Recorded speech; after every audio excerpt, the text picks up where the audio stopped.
All right, today we're going to be doing something different.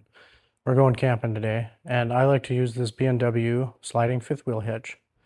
However, it's very heavy, and without this shop crane, I wouldn't be able to do it by myself unless I used a tractor, but the tractor would be a little bit more dangerous than and less precise than using this. So I'm going to use this to put the hitch. And then I'll show you one little pointer about getting these pucks set inside the frame rail that's very helpful.